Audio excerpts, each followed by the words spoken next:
Ahí va, estamos grabando. Bueno, bienvenidas, bienvenidos, bienvenides otra vez. Esta es la tercera clase, son 6 o 7, ya no me acuerdo, no estoy seguro. Pero va variando todos los cuatrimestres en función de mis tiempos. La primera, a ver si recuerdo bien, tiene que haber sido una especie de formación estatal moderna, con los elementos más importantes de la formación estatal moderna, los tributos, los ejércitos, la consolidación de un territorio, ¿sí? Las migraciones campo-ciudad, la conflictividad en los burgos, los nuevos emergentes o actores sociales, ¿sí? La revalorización de los, del poder, vamos a decir, porque ya no está más en los estamentos, sino en la tenencia de la propiedad, en la posesión de la tierra y de los esclavos. Está entrando más gente. Que se perdieron estas maravillas que acabo de decir. ¿Me están escuchando bien, no? Sí, profesor. Buenas noches. Buenas noches. Ya saben que pueden interrumpirme, porque no me interrumpen en general. No sé por qué estos cursos son muy silenciosos. Estos puntualmente de este cuatrimestre. En general siempre tengo a alguien que está enojado con lo que digo. Y me lo hace saber. Me pone contra las cuerdas. Lo cual es muy auspicioso porque significa que están motivados en lo que digo, pero cuando hay apatía es tremendo. Es como cuando un candidato tiene mala imagen, no es conocido. Preferible la mala imagen, porque si no es conocido es peor. Eh, y aparte soy muy de decir lo que siento o pienso. Tal vez no sé, no pareció porque estamos muy metidos en el 1600, pero en fin. Si quieren interrumpirme, pueden. Si tienen preguntas, pueden. Eh, ok, estaba sintetizando. La primera clase fue todo ese periodo que va desde el Renacimiento, arrancamos antes, pero se acuerdan que conté que hubo un parate en el 1350 con la peste negra. En la formación de las monarquías, los reinos, que después son los estados, en la concentración del poder en autoridades que tienen que gobernar ciudades complicadas. Y bueno, supongo que habremos trabajado el Renacimiento y después. Y a partir de ahí, la Revolución Inglesa, que es el primer gran acontecimiento en donde todos los cambios que se venían anunciando y pronunciando durante el Renacimiento se aceleran después de la Revolución Luterana, una incipiente alfabetización, y se aceleran motivados en cuestiones religiosas, que tienen como trasfondo en realidad, vamos a decirlo de vuelta, la reconfiguración de la tierra. Y ahí si quieren las dos materias, constitucionalismo económico y social, que es lo mismo, porque las libertades religiosas, lo que están enmascarando, son los primeros derechos sociales, que lo que están en realidad cristalizando son los cambios en la composición de la tierra y los desplazamientos. Y el agrupamiento de gente genera nuevas ideas, ¿correcto?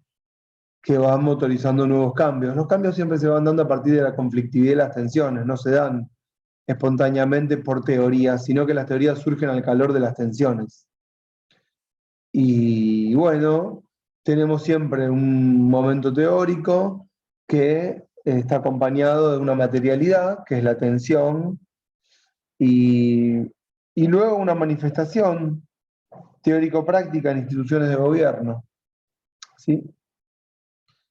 Y el conflicto inglés fue el primero y que contuvo todos los elementos, porque si bien es cierto que en la facultad se da la explicación muchas veces de cúpulas, la burguesía versus el parlamento.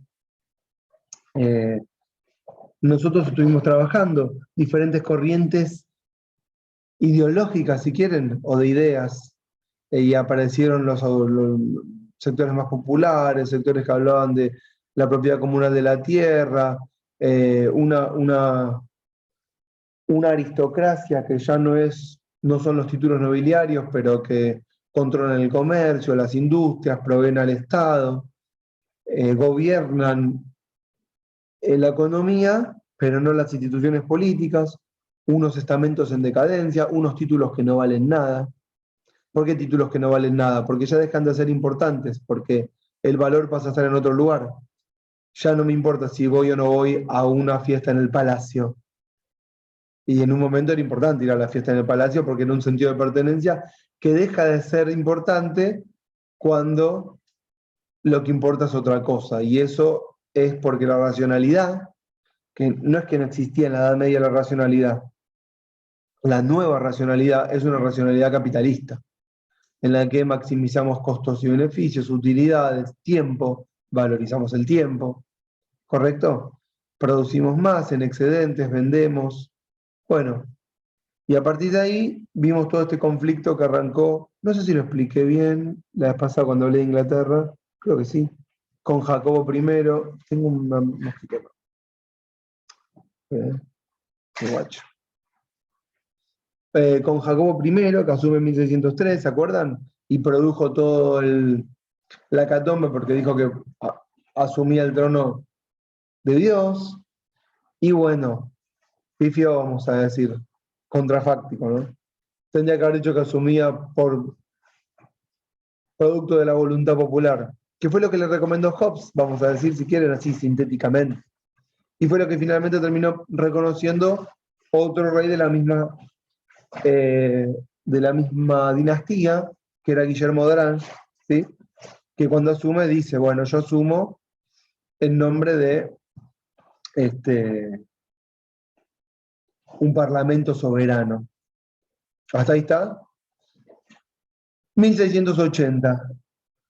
Bien, continuó, o sea, la monarquía se vuelve a afianzar en el poder en Inglaterra, por supuesto, porque en realidad, vamos a decirlo, no es que somos más libres porque el monarca ahora está en nombre del parlamento y no en nombre de Dios.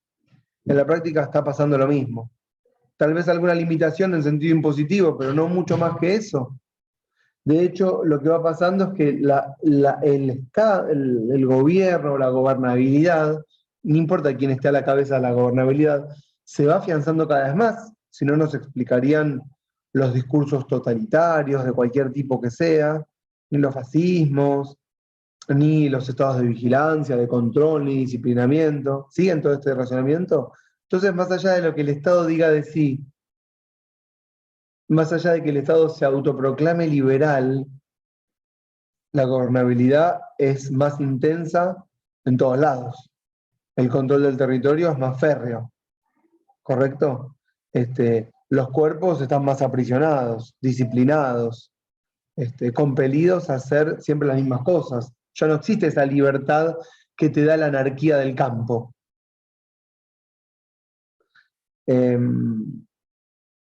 Bueno, yo iba a decir otra cosa más y me olvidé. Ah, sí, la sensación de libertad. La libertad en realidad, esto lo dice un coreano que se llama Byung-Chul Han, no sé si lo tienen de nombre, no lo tienen. Ah, en un coreano copado. Dice en un momento Byung-Chul Han que no existe la libertad, que lo que hay son sujeción de los cuerpos. Lo que hay son sujetos, que técnicamente significa estar sujetado. Y él dice que la libertad solo aparece en el momento de transición entre un modo de sujeción a otro. Entonces, en el momento en que aparentemente están cayendo unas instituciones o una institucionalidad X y vamos hacia el paso hacia otra institucionalidad, ese momento de transición es el de la sensación de libertad. que prontamente desaparece cuando otra vez estamos institucionalizados en un nuevo marco. ¿Comprenden? Entonces la sensación solo se da en ese pasaje. Es esa euforia inicial, ¿vieron? Somos libres, pero después prontamente se acaba todo eso. Y bueno, él lo dice, el coreano lo dice cuando dice que pasamos de la sujeción a Dios a lo que él llama ahora la dictadura del capital. Pasa Marx, pasa todo, avanza muchos años en la actualidad, y dice, bueno, en nombre de la libertad, todos estamos trabajando como esclavos, esclavos de nosotros mismos, ¿eh? Somos nuestro propio jefe, jefa, y toda esta explotación de la libertad lo único que hace es aumentar el capital. El capital, pónganlo no en cabeza de alguien, el capital en sí, la creación de riqueza, que no necesariamente tiene que estar en nuestras manos. Bueno, esto no les pasaba a los americanos, y ahí está, me meto en el tema. Esto no les pasaba a los americanos, que cuando sienten que la corona británica avanza en un gobierno que, como les estaba comentando, y por eso lo decía, es cada vez más fuerte, ¿sí? Está afectando grados de autonomía y libertad. Y necesariamente iba a ser así. Los poderes ejecutivos se afianzan, cada vez son más fuertes, ¿correcto? Y este va a ser el motivo por el cual, 100 años después, los colonos británicos adquieren una especie de conciencia de independencia. No tienen ni nacionalidad ni clase. Una especie de conciencia de autonomía de la voluntad. Entonces la historia ahora que veníamos trabajando en Inglaterra se traslada a las colonias, vamos a llamarlo las colonias primero, porque, esperen que estoy incómodo, los británicos que están en Estados Unidos, que todavía no es Estados Unidos, no se sienten todos miembros de una nación, sino que se sienten, sobre todo, los protagonistas, los líderes de la revolución, guerra, barra independencia, los dueños de las colonias. Son colonos. Y no sienten que haya una unidad estatal entre los colonos, sino que la unión entre los colonos es contra la monarquía británica. El sentido de unidad incluso lo daría la monarquía británica a imponer a todas las colonias las mismas normas o las mismas leyes que encuentran todos en su conjunto los colonos como adversas, contrarias a su libertad. Entonces, en la enemistad con Inglaterra nace esta idea de América, que antes eran los colonos. ¿Estamos, no? Es interesante que voy a tomar un té. Bueno, ¿por qué? Porque estoy enfermo por un lado, pero como símbolo de la clase. Todos saben que esto empieza con el quilombo del té. Acá está el té. Después sigo con mate, que ya sería bajando a América Latina, ¿no? Pero ahora vamos con el té, que para los americanos es un ingrediente fundamental de su dieta, ¿saben, no? Sí, sí, en la lectura, en la lectura. Sí, pueden tomar nota. Tea Act, 1773. Es como la gota que rebalsa el vaso. Esperen, esperen que estoy con el saquito. Ahí ya voy. Le vamos a poner un poco de edulcorante. No creo que ellos hicieran esto porque sería como una... Están estropeando el té, ¿no? Si le ponen edulcorante, supongo yo que lo tomarían puro, no sé cómo. O le pondrían azúcar. ¿Habría azúcar? Te pregunta. Un insulto sería. Es un insulto, ¿no? Es un insulto ponerle sal o azúcar a las cosas, ya sé, porque se le pierde el gusto, pero bueno, ya está, tenemos el gusto formateado. Y la mente también tenemos formateada. Ah, muy bueno el té. Espérenme. Bueno, no sé si ubican antes de arrancar el mapa. Vamos a ponerlo. Es importante. A ver si puedo compartir la pantalla. No sé cómo. Acá. Share screen. Aguántenme. Creo que es acá. Sí, acá. Eh,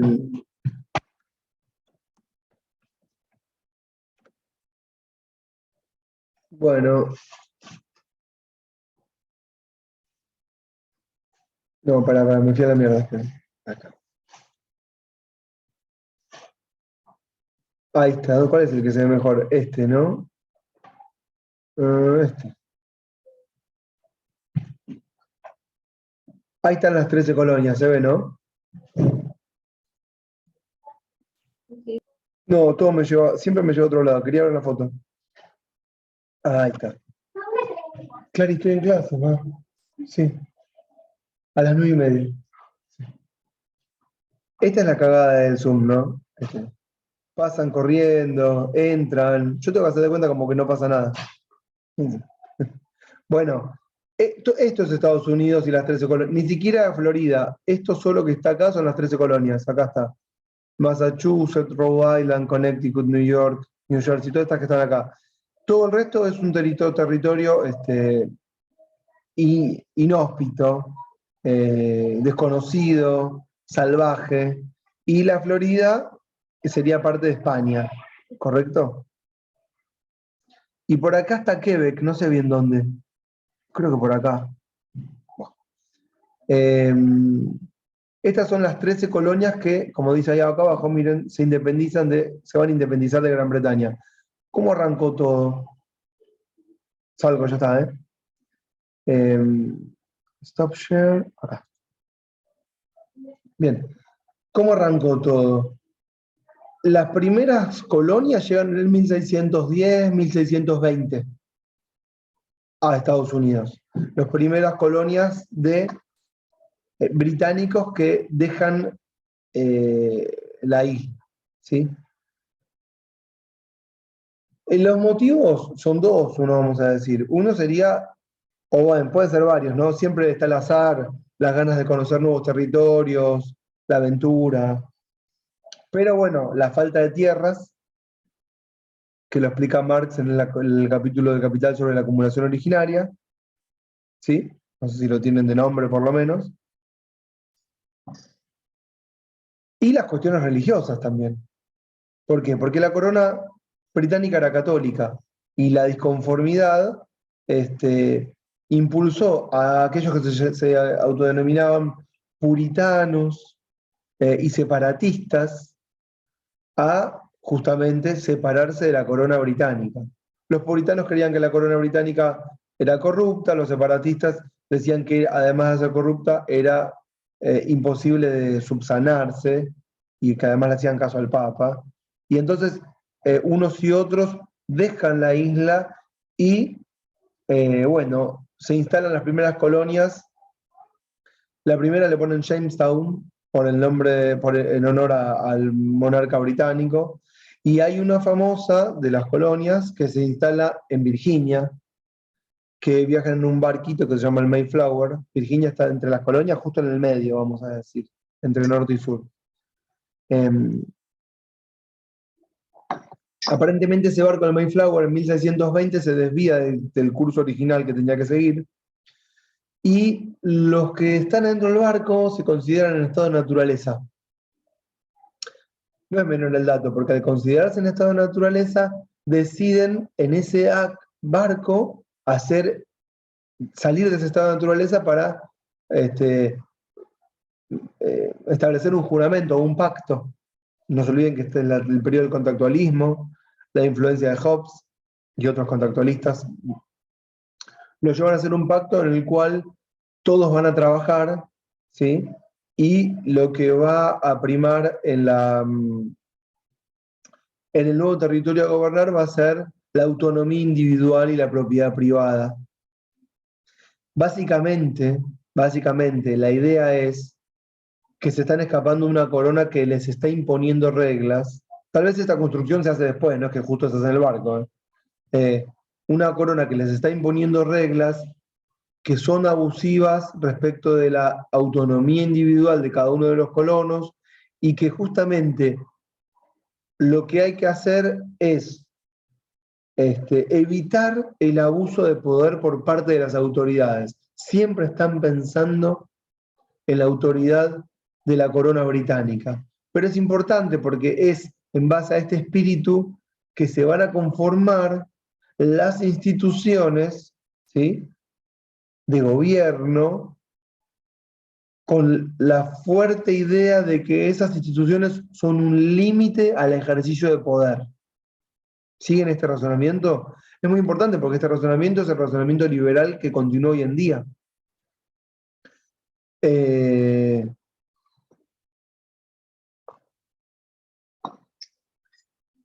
Y si bien uno podría pensar, bueno, pero son esos colonos los que ejercen el poder. Sí, es cierto, pero no se consideran todavía titulares del poder político, porque el poder político sigue estando en el ideario de cada uno y cada una en la corona británica, o en la corona, o en un ejecutivo fuerte, cual sea después. Entonces, la idea es preservar la libertad, la autonomía individual, la libertad sobre todo religiosa, respecto de imposiciones que pueden venir de más arriba.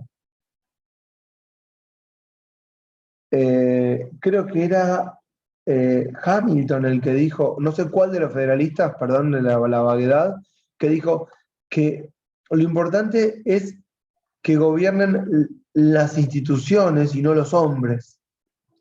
¿Por qué? Porque encontraban en las instituciones un freno al abuso de poder. Siguen este razonamiento, ¿no? Está claro. Y esto básicamente no se corresponde con la materialidad que les comentaba al principio. Siempre que haya gobierno, más allá de lo que se diga, más allá del intento teórico de poner un límite a ese ejercicio de poder, para que haya mejor gobierno va a haber más centralización del poder, y más control, y más disciplinamiento, porque si no va a ser menos efectivo. Esto más allá de si a uno le gusta o no le guste, es lo que pasa, es lo que pasó y seguirá pasando.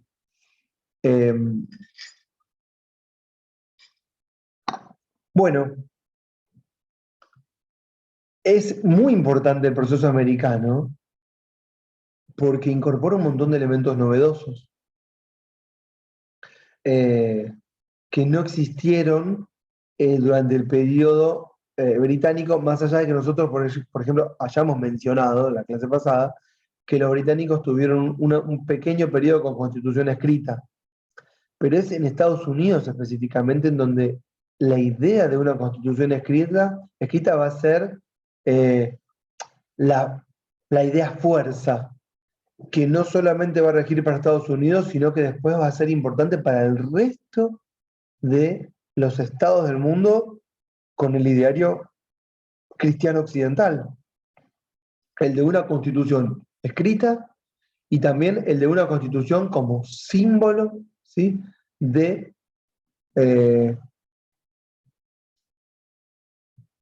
freno al abuso de poder y el lugar, escuchen esto que es muy importante, el lugar donde reside la soberanía. ¿Eh? Ellos van a ser muy, perdón que me adelante, al redactar la Constitución, ellos van a ser muy claros y específicos en decir que el gobierno que están fundando es un gobierno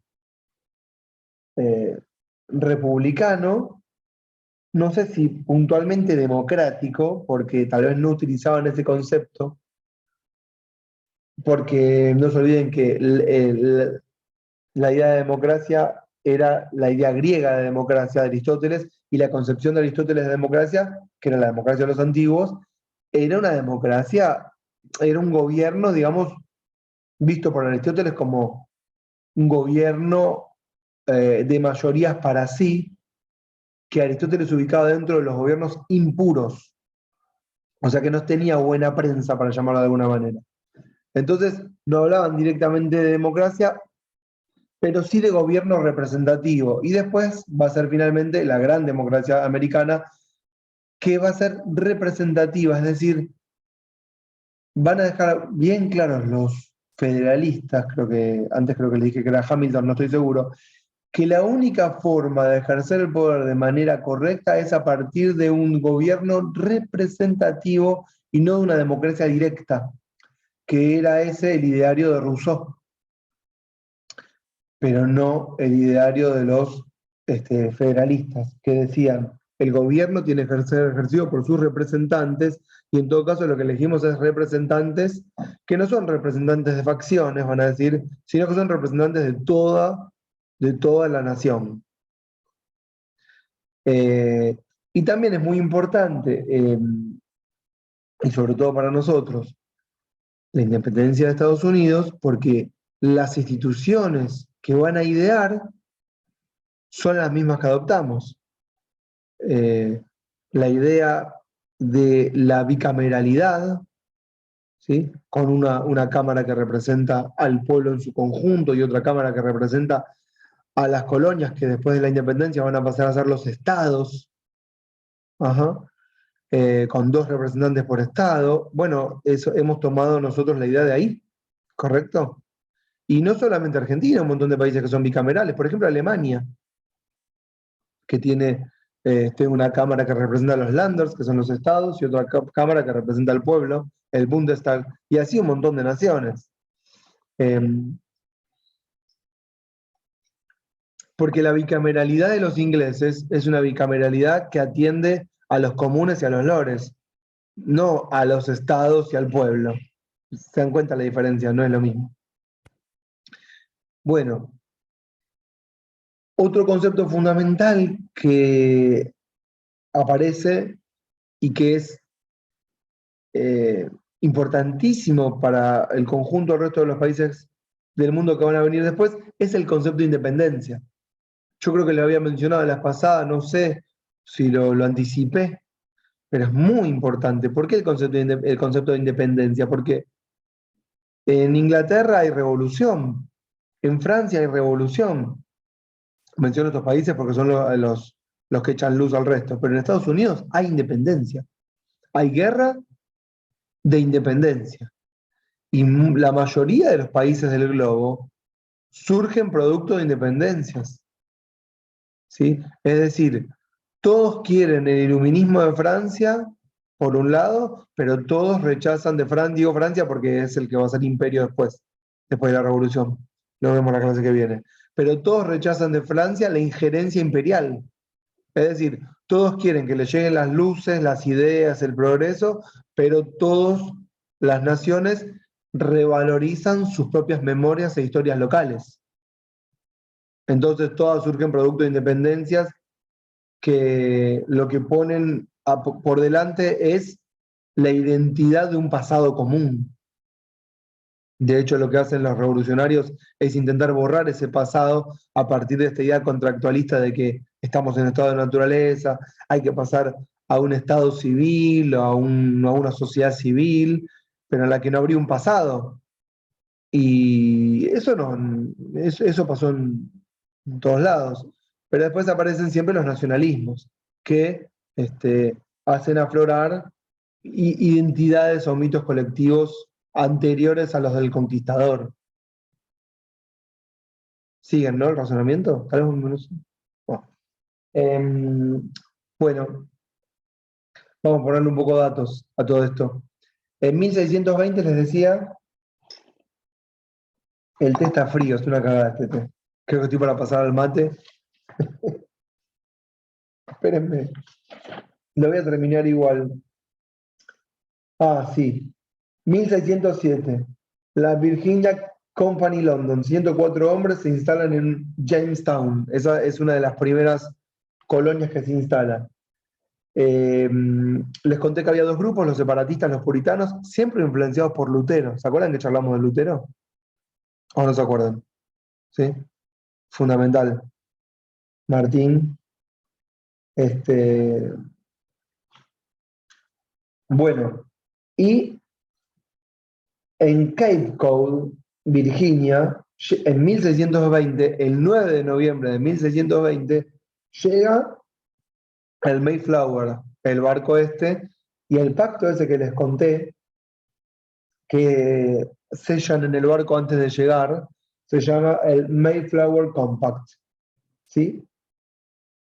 Donde establecen los tripulantes eh, que lo que estaban haciendo era sentar los cimientos de un gobierno basado en el consenso de los gobernados.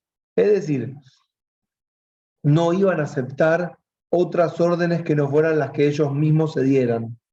Siempre porque venían escapándose de la corona, ¿correcto? A la que tenían que hacer caso. Hay un autor que se llama Howard Zinn, está en francés, pero es lo mismo, debe estar en español. Pero el original es en inglés, Howard Zinn, que es un historiador que escribe la historia, dice acá, la historia popular de Estados Unidos. Arranca con Colón y llega hasta 1980, que es el año en que escribe la obra, 1986. Y bueno, Howard Zinn en realidad nos cuenta una historia popular que es totalmente distinta a la historia elitista de los gobernados. A mí siempre me gusta ir al hueso. ¿Y qué hace el autor? Bueno, cuenta quiénes están antes de que lleguen los colonos. La diversidad de comunidades era enorme, ¿sí? Y tal vez una gran diferencia entre las conquistas de Pizarro o de Cortés, ¿no? En México, en América Latina, con las conquistas en el norte, es que los colonos y las comunidades autóctonas, bueno, eran bastante similares en cuanto al grado de fuerzas, y hubo muchos procesos de pactos y de traiciones y de convivencias pacíficas y no pacíficas, ¿sí? Que duraron desde el 1620 que llegan hasta el periodo de la independencia y después. Eh, Hay unos muy importantes que son los Mohawks, tal vez escucharon sentir, están en Nueva York, pero hay un montón de tribus. Eh, y Howard Zinn lo que cuenta, cuando iban en el barco los 100, no sé cuántos tripulantes eran de Mayflower, Howard Zinn dice, iban con un montón de esclavos que estaban llevando para vender, como para que no parezca que son hombres, y supongo que mujeres, ¿no? Pero que van solos a trabajar la tierra. Son propietarios de esclavos que están yendo a vender esclavos. No se olviden que una de las industrias más importantes de Inglaterra, además del comercio marítimo y de la agricultura, por supuesto, es el comercio de esclavos. Y la otra gran industria, que no es industria, son los movimientos financieros. Movimientos financieros que endeudan, en los cuales la corona se endeuda mucho, vamos a decirlo ahora. Todas las coronas de los estados europeos están hiperendeudadas. ¿Por qué? Bueno, no sé por qué no lo vamos a explicar acá. Tal vez podemos decir, si quieren así rápidamente, pero erróneamente, no tienen manual de economía política. Pero nosotros podríamos decir hoy, mira, aunque tengas manual, te vas a endeudar lo mismo, ¿correcto? Pero cuando ellos no tenían manuales porque tampoco había ciencia económica, o no había economía política, o teóricos económicos que dijesen una supuesta verdad. Van a ser después David, Ricardo, pero falta.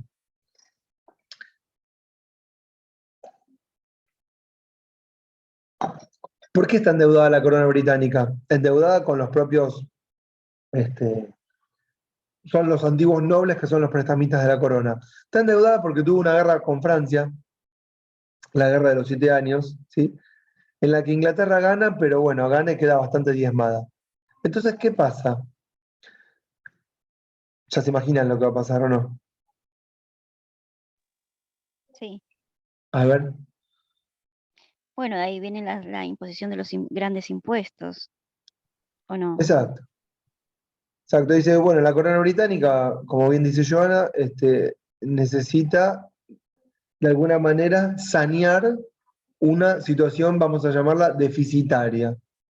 ¿Y en dónde encuentra terreno? En las colonias, ¿correcto? Eh, el primer ministro del rey británico impone un impuesto que se llama, a ver quién sabe. La ley del timbre, ¿puede ser?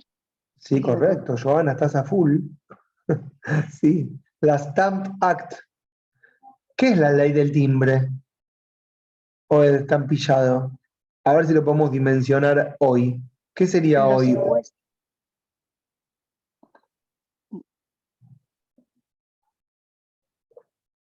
Decilo, ¿eh?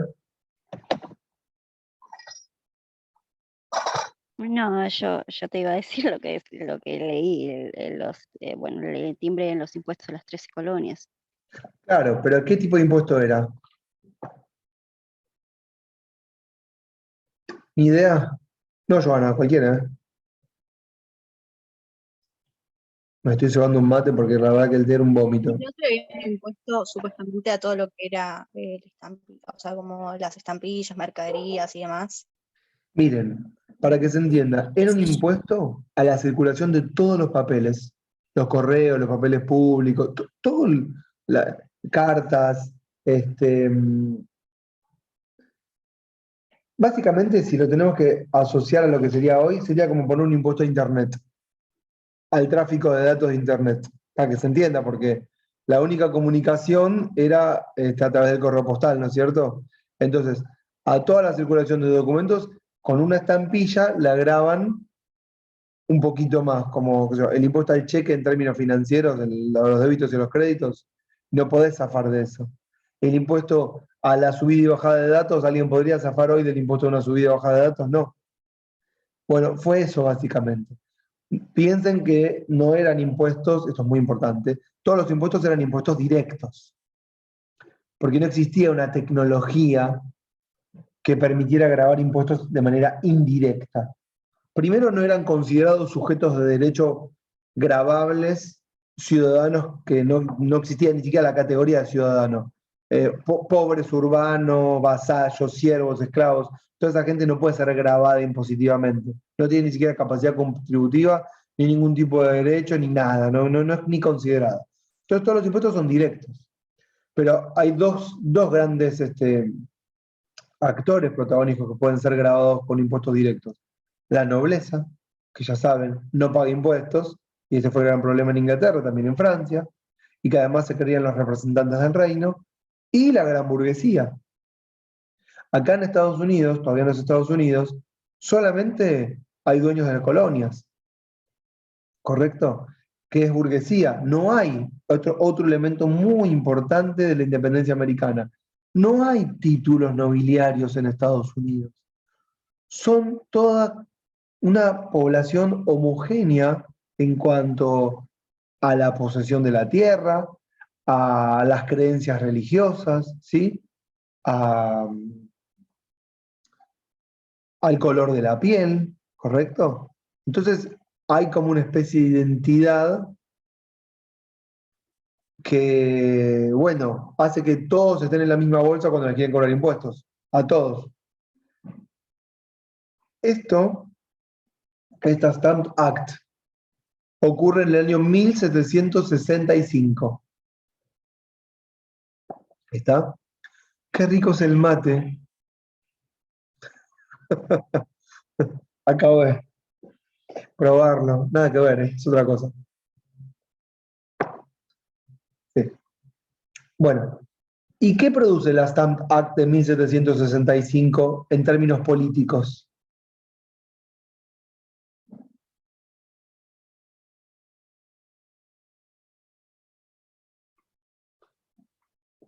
Difícil. ¿Hago preguntas muy difíciles? Bueno, ¿qué pasa? Meten la Stamp Act y se arma un Stamp Act Congress, es decir, un congreso que lleva por título la Stamp Act. Es la primera vez que se juntan todos los delegados, o sea, representantes que pueden ser delegados de las colonias, que empiezan a verse entre ellos como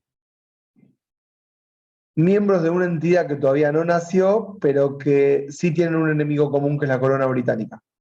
Y si bien no llegan a nada en esa Stamp Act Congress, es la primera vez que se ven las caras, y a partir de ahí empiezan subterráneamente y por abajo los movimientos que le van a dar formación al futuro Estado americano. ¿Por qué?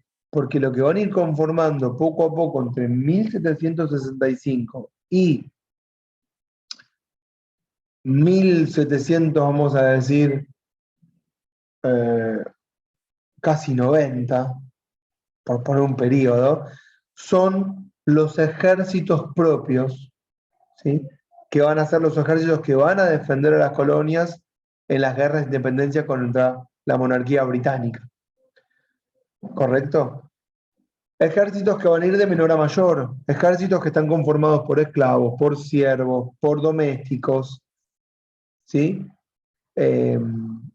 Ejércitos mal organizados, mal educados, mal comidos, pero ejércitos al fin.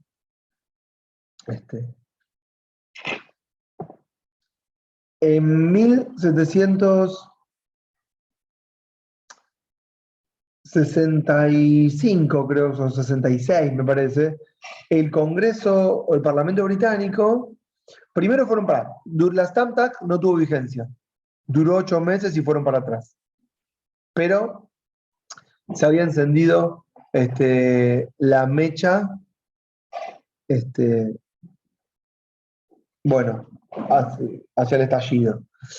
En 1700, no sé qué año, no lo tengo bien, unos años después, aparece una Declaratory Act, un acta en la que los británicos declaran que ellos tienen la potestad de recaudar impuestos sobre todas las colonias. Esto es una especie de declaratoria que echa un poco más de leña al fuego, porque lo único que hace es generar más enemistad. No hace falta que aclares respecto a los colonos, que empiezan a decir, no, esto tenemos que evitarlo de alguna manera, ¿correcto? Y en 1774, una Coercitive Act, que era una imposición, digamos, ¿cómo decirlo?, más reprimenda a los colonos que quieran evadirse de las leyes de la metrópoli. Cuando los británicos advierten estos movimientos de los colonos americanos, empiezan a llegar con sus flotas navales a todas las costas de las colonias, ¿sí? Y se va preparando el escenario para la guerra. ¿Correcto? Entonces, todos los colonos empiezan a organizar al mismo tiempo los ejércitos de defensa de lo que va a ser la futura independencia, ¿correcto?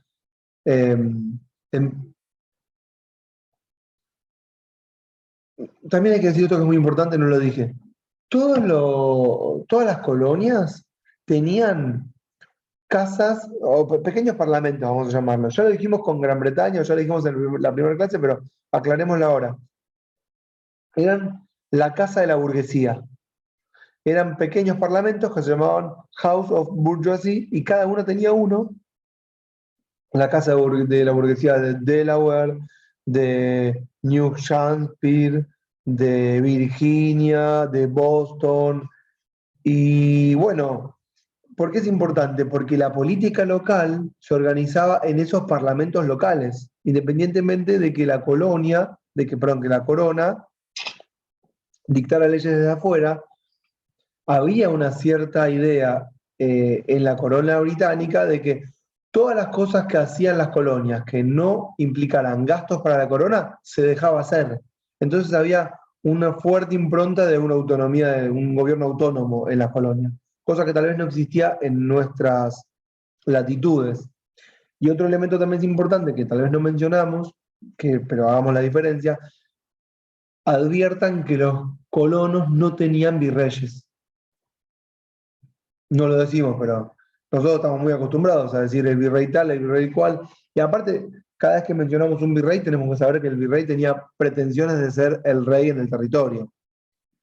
Y ellos no tenían virreyes. Y entonces los gobiernos locales tenían fuerte autonomía sobre las cuestiones locales, y es a partir de esos parlamentos en los que teóricamente, yo no les diría tal vez prácticamente, pero prácticamente es la fuerza, ¿no? Pero teóricamente se empiezan a desarrollar el edificio jurídico constitucional que va a después fundar la futura Constitución de Estados Unidos. Y hay algunas declaraciones importantes. Por ejemplo, les voy a contar esta que tal vez no tienen en el radar, pero miren qué interesante. Hay dos de las casas, una es la de Virginia y otra es la de... Ay, sí, no me acuerdo del estado ahora. Un estado que está al norte de Boston.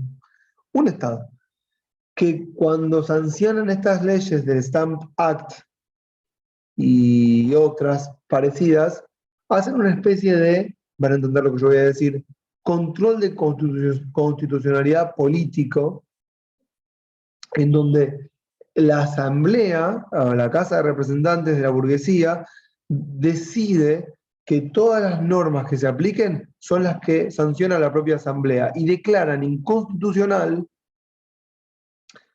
las leyes de la corona británica y por lo tanto inaplicables. ¿Siguen? Es una especie de control político asambleario que lo que también pone, digamos, a discusión es quién hace la ley soberana. Y también esa es un poco la idea del control que hace, entre comillas, para nosotros, como concepto, no creo en esto, prevalecer la jerarquía de las normas. Porque cuando hacemos prevalecer la jerarquía de las normas, estamos diciendo que hay normas más importantes que otras. Yo le había dicho al juez Cook, en el caso que les conté, creo que la vez pasada de Inglaterra, de que había normas consuetudinarias del pueblo inglés, y lo mismo hacen los colonos, ¿sí? Declarando inconstitucionales las leyes de la monarquía británica, diciendo que las leyes más importantes son las que sancionan los colonos americanos. Vamos a decirlo, el primero que dijo América fueron los propios británicos, que decidieron hacer una guerra a todas las colonias en su conjunto y las llamaron a todas América. Y ahí les dieron nombre.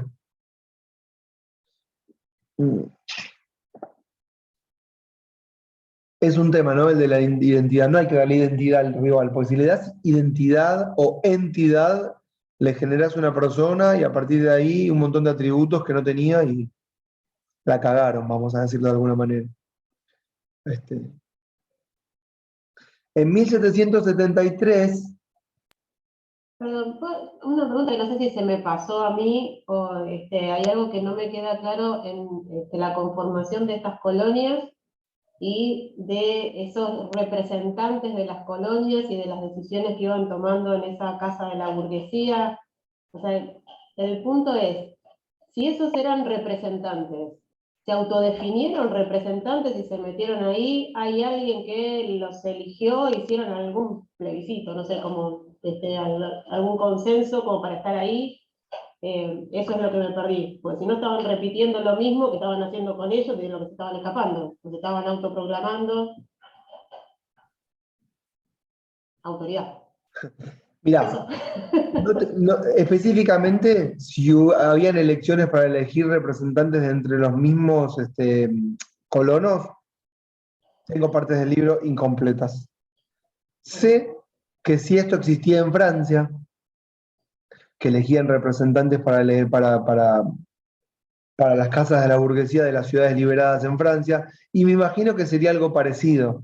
Pero también tenemos que entender que lo que nosotros llamamos pueblo, o que los que se autodenominaban pueblos representantes, eran muy poquitos, que en realidad, para ponerlo en términos prácticos, eran los dueños de las principales empresas capitalistas de cualquier tipo, capitalistas de las colonias. Es decir, el colono burgués que tiene empresa, digamos, de esclavos, que cosecha tabaco o, no sé, papas o lo que fuera que cosecha, y que controla una importante parte del territorio y que tiene siervos, que tiene esclavos, que tiene trabajadores a los que lo consideran la autoridad, ¿sí? Que es un capitalista, y que ese capitalista hace de su fábrica barra colonia su territorio y se hace hacer un monumento. ¿Me seguís la idea? No es muy difícil advertir que ese es el representante de la colonia. Y tal vez no vamos a decir que hay una sola fábrica, pero después hay disputas de cúpula, que es unas disputas de élite. Tal vez, como decía, por ejemplo, Montesquieu, más o menos en este periodo, 1740, decía, tenemos que, decía Montesquieu, tenemos que hacernos cargo de las instituciones públicas porque cada uno está atendiendo sus negocios, pero que alguien atienda el gobierno, dice. Porque en general, no todos los propietarios, dueños de todo lo que estamos mencionando, tierras, esclavos, comercio, tienen vocación por lo público, ¿correcto? Era cada uno amo en su propio territorio y basta. Entonces, lo que decía Montesquieu era, tenemos cada uno que ocuparnos de las instituciones públicas porque si no las van a ocupar otros, y aparte es de buen hombre de negocio, decía, ocupar rotativa y circunstancialmente la casa de los representantes, es decir, che, que alguien atiende el boliche, ¿me entendés, no? Entonces, más o menos funcionaba así. Yo no te estoy respondiendo igualmente la pregunta puntual, que sería, che, pero hubo una elección, y eso yo no te lo sé decir, porque tal vez habían pequeños, por ejemplo, mira, la clase que viene voy a contar que para elegir a la burguesía que fue a los estados generales, sí hubieron elecciones de las burguesías de todos los reyes, de todas las ciudades del reino, pero yo no te sé decir si hubo elecciones para elegir a los representantes que fueron como delegados de las colonias a un congreso continental de delegados de las colonias. O Sí, se autoeligieron.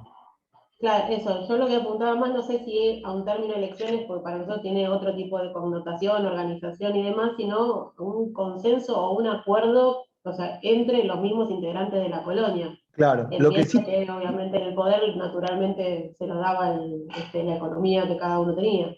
claro, lo que sí igual te puedo decir es que si había elecciones, eran elecciones de pocos votos, porque eran elecciones entre ellos, como igual que las nuestras. Por ejemplo, Urquiza ganó 89-35, digamos, ¿no? Que no hubieron las elecciones, y lo que nosotros sentíamos por democracia, y esto lo dije antes, era representativa.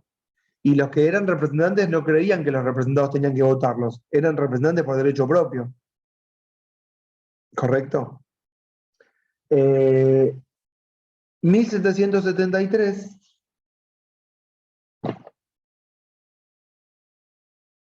sí, Tea Act, la imposición de un impuesto al, al, al consumo del té, que era un,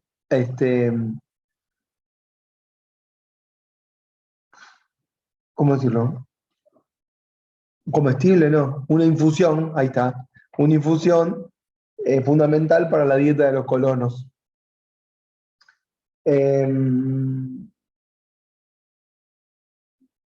¿Qué pasó? Había, los colonos traficaban ilegalmente, vamos a decirlo, té de Holanda, los Países Bajos.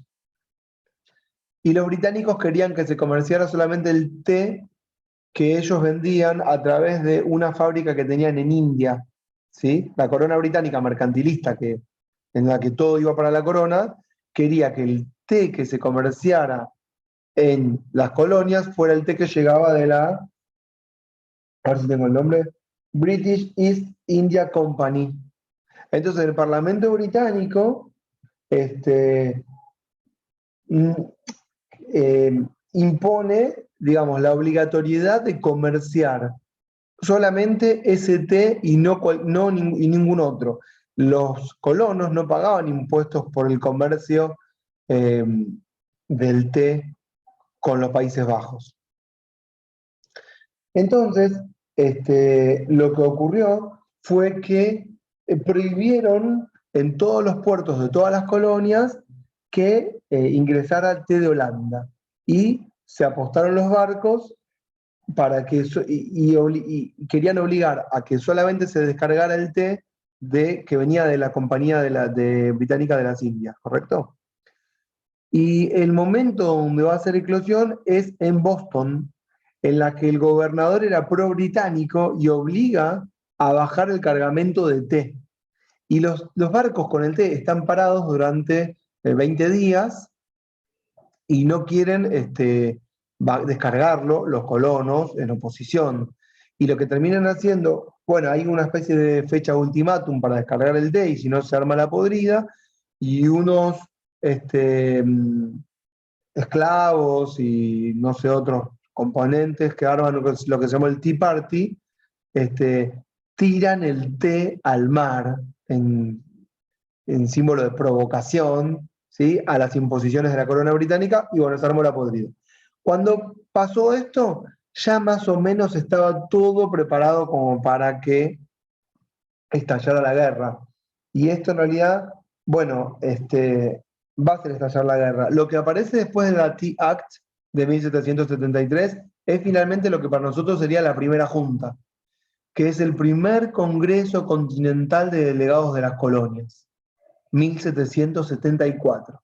Se juntan todos con ganas de, bueno, ya ir pensando en declarar la guerra a la corona, pensar en una futura independencia. Ya todo esto es fundamental. Imagínense que están pensando en la independencia, eso es todo novedoso, porque a nadie se le ocurría pensar en la independencia, estaban todos fenómenos. De hecho, es una idea nueva que nace aquí, la idea de la independencia, la idea de un gobierno propio, la idea de no responder más a la corona. A nosotros nos puede parecer muy natural, pero no es natural hasta que no lo decís e incluso lo implementás. Y además, el temor de decir, ¿y nosotros nos vamos a gobernar? ¿Cómo? Porque más allá de que ya se gobernaban, no es lo mismo que haya una madre patria a la que todos entienden como aquella que unifica de alguna manera y le da entidad a todo el territorio, que el salto al vacío. Todavía no había una idea de un presidente fuerte, ni que 8 cuartos, no había nada. Era nos independizamos y vemos. Y encima nadie lo hizo en ninguna parte del globo. O sea que es todo muy nuevo. ¿Me siguen, no? Tal vez les diría que son más los errores de la corona británica los que impulsan la independencia que la propia voluntad de los colonos que se hubiesen conformado con que les dejen a ellos, vamos a decirlo, todavía no lo dijimos, establecer sus propios impuestos. No lo dijimos, vamos a decirlo, tal vez es lo más importante, más allá de que lo que querían era limitar el poder de la corona por las libertades religiosas. Ese es uno de los motivos. El otro gran motivo es justamente la de que son los colonos los que van a establecer los impuestos, ¿sí? Y van a llevar este lema como bandera. No taxation, taxation without representation is tyranny. Es decir, impuestos sin representación, vamos a considerarlo tiranía, ¿correcto? ¿Y cuál es la otra? No me acuerdo del otro. Tengo blancos de repente. Pero bueno, algo así como que los únicos impuestos que vamos a aceptar son los impuestos que surjan de las propias autoridades. Todavía no hay un parlamento, todavía no están creadas las cámaras, todavía nada, pero solamente vamos a aceptar los impuestos que el pueblo propiamente dicho se dé a sí mismo, ¿correcto? Esa es la gran bandera, no de los colonos británicos en América, de todas las independencias, ¿sí? Porque todas las casas matrices, reinos y fuerzas monárquicas imponen los tributos. Bueno, en 1700, no deciden nada, pero en 1774, pero se juntan ya. En 1770, ya, aparte ya les conté todo esto del control de constitucionalidad, de que las leyes las ponemos nosotros, de que vamos a considerar inconstitucional lo que digan los británicos o la corona. 1775, la batalla de Lexington. Acá me siento la señorita Krabappel dando clases a Bart Simpson, pero bueno, es una batalla muy importante.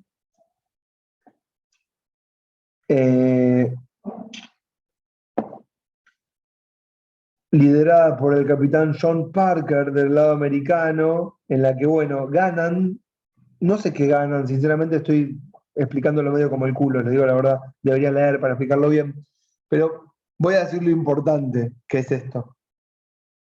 Esta batalla la ganan los americanos.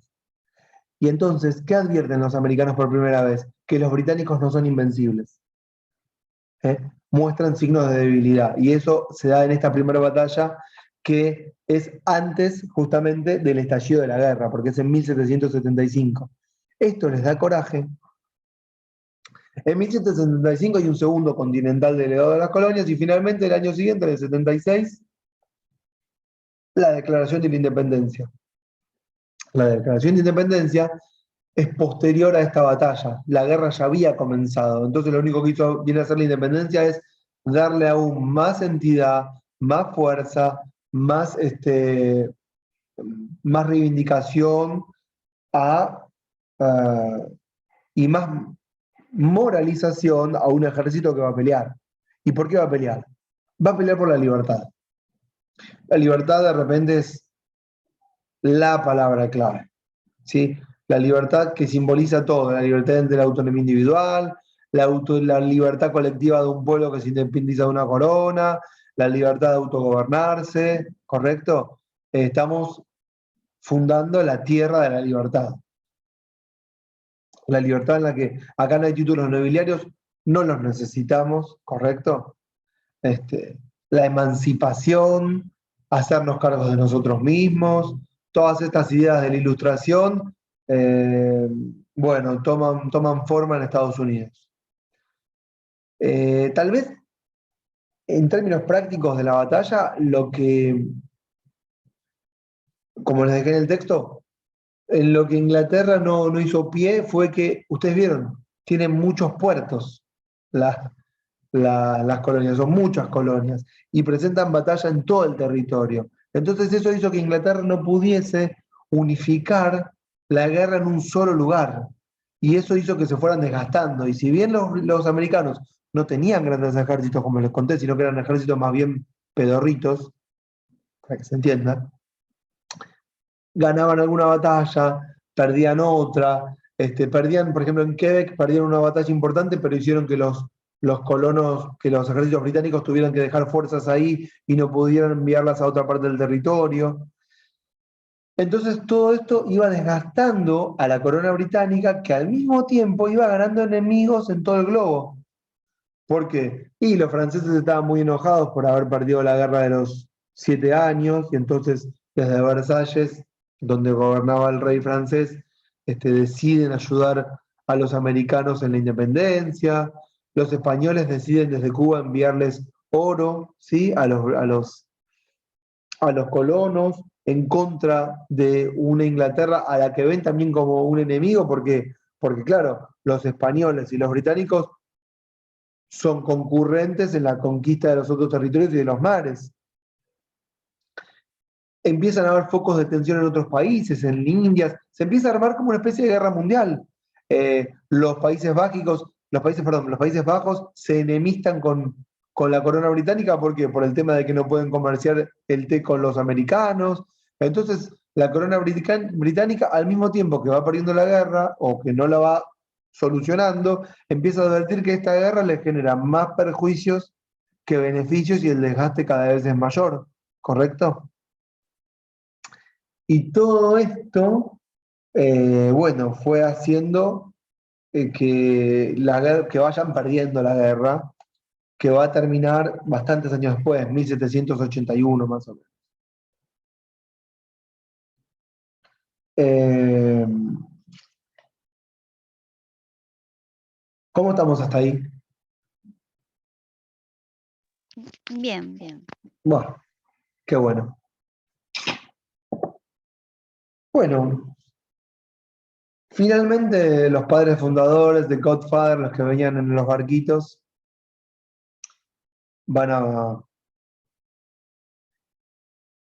van a ser sostenidos a través del mito fundador. Siempre es importante decirlo, todos los estados tienen un mito que los cohesiona, un mito fundante, ¿correcto? Que les da identidad, un pasado común, algo que nos unifique. A veces en Argentina nos cuesta verlo porque, bueno, no sé por qué, pero nos cuesta. Eh, no tenemos tal vez tantas guerras, no tenemos, no sé qué no tenemos, no sé. No sé cuál sería nuestro mito fundador. La primera junta, pero bien que hasta ni en eso nos ponemos de acuerdo. Eh, eh, el gobierno de los Kirchner, por ejemplo, puso, que está bueno en realidad como idea, el de las cadenas de la vuelta de obligado. Está bueno como mito. O sea, es una buena historia, ¿no? Que viene una flota anglo-francesa a conquistarnos y fuimos un pueblo soberano y nos defendimos y nos pusimos cadenas y a pesar de la derrota ganamos en el escritorio. Qué sé yo. Para los manuales en la escuela, para los chicos está piola, ¿o no?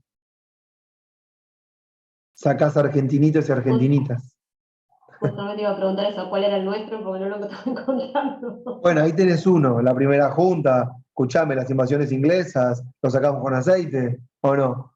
Bueno, sí, yo me imaginé eso, pero me pareció como que era demasiado infantil. Dije, no, no me puedo creer eso, pero bueno, sí, No, pero si no es está, infantil puede porque ser. es la primera vez que conformamos un gobierno, un ejército patrio sin tener un ejército patrio en donde identificamos un enemigo y lo sacamos. Y en realidad el que lo sacó, la resistencia fue de Liniers, que Liniers era virrey y era español, pero había una identidad local también. Eso va creando un poco el ideario, no es que no. La primera junta, la Revolución de Mayo, son nuestros mitos fundadores. Lo que pasa es que las guerras internas son muy fuertes. Ojo, en Estados Unidos también las guerras internas son muy fuertes. Ahí está, vamos a meternos, sigamos. Ustedes saben que la Declaración de Independencia es una declaración que no involucra a todos los que habían peleado por la guerra de la independencia, ¿no?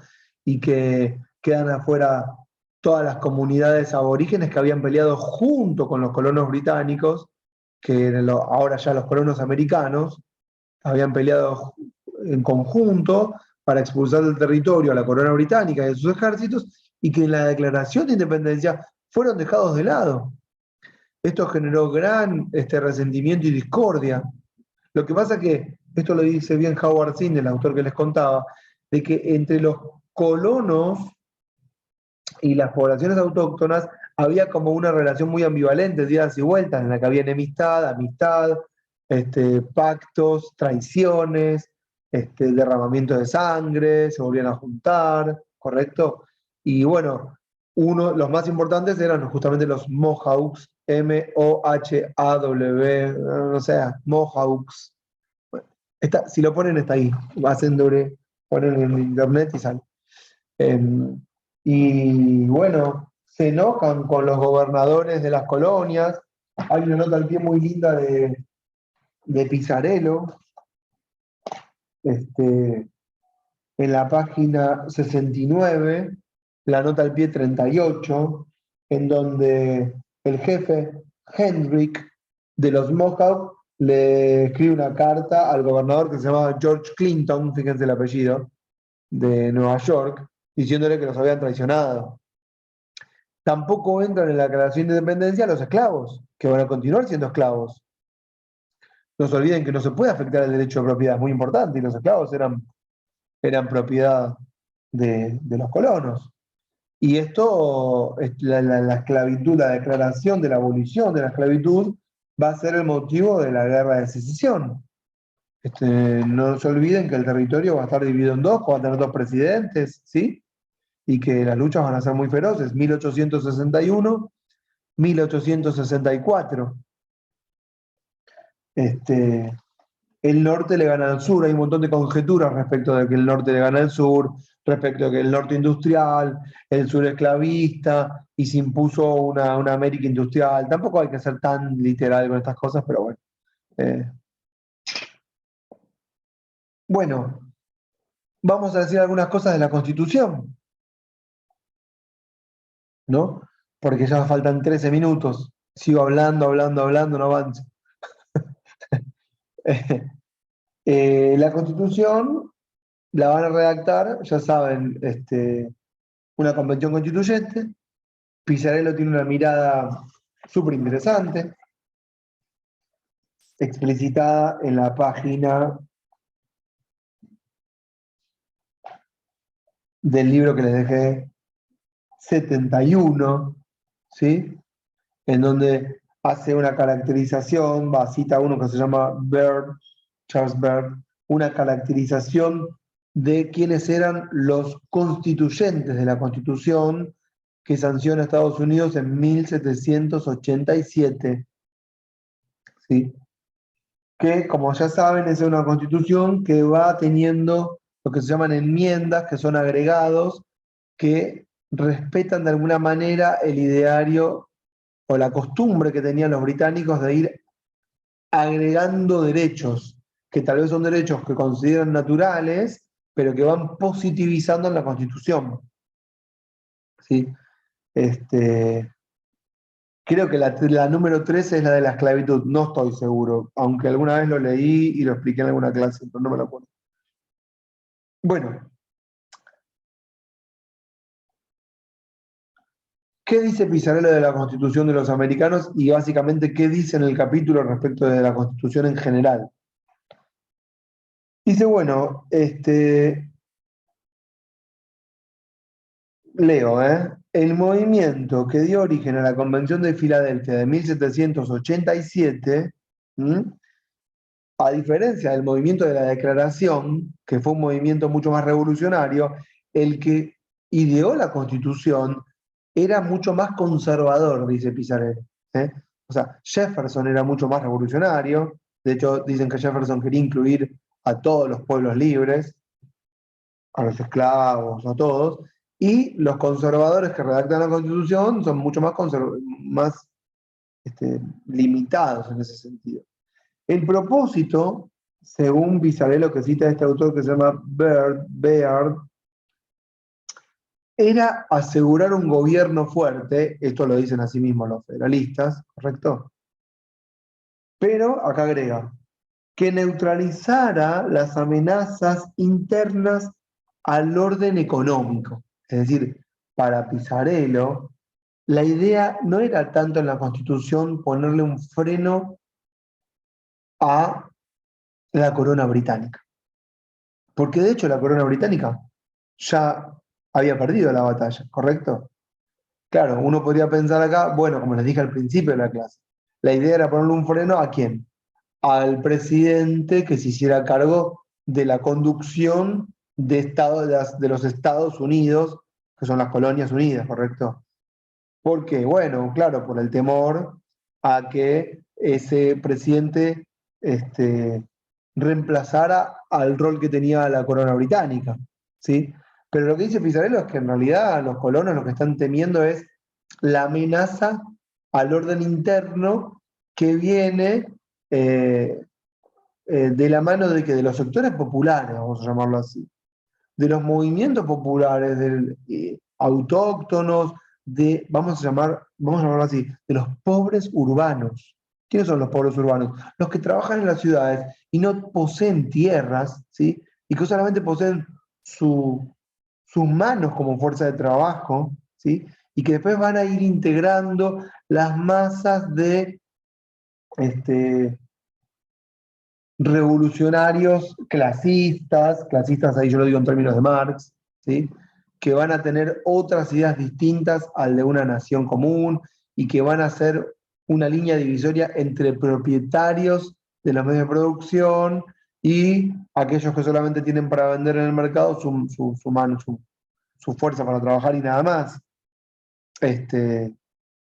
Los unions, que son los sindicatos, y todos aquellos que no son considerados ni siquiera con derechos políticos para votar y ser elegidos.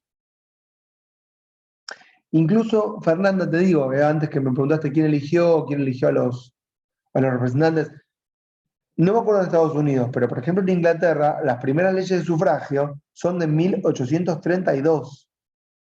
La revolución fue en 1640 en Inglaterra. Y en Estados Unidos no me acuerdo, pero ciertamente que los derechos electorales también son muy posteriores a las independencias, ¿correcto? Bueno, su propósito, el de los constituyentes, era asegurar un gobierno fuerte que neutralizara las amenazas internas al orden económico, frenando las tendencias democráticas o democratizantes, es decir, todos aquellos movimientos que iban un poco más allá de lo que podían querer los que lideraron la independencia. ¿Qué era qué cosa? Vamos a pagar los impuestos que nosotros decimos y basta. No hace falta más nada de derechos políticos, ni por ejemplo, miren esto, era muy popular Rousseau en esa época, y Rousseau decía que el único gobierno válido es el gobierno democrático directo del pueblo. Y ellos no estaban a favor del gobierno democrático directo del pueblo. Ni se imaginaban la idea de que el pueblo gobernara de manera directa. Lo veían por un lado impracticable, pero por otro lado es una amenaza a, a las minorías blancas propietarias, ¿correcto? Entonces, el único tipo de gobierno que van a admitir es el gobierno representativo. Esta era la idea de Hamilton, ¿sí? Y también Madison.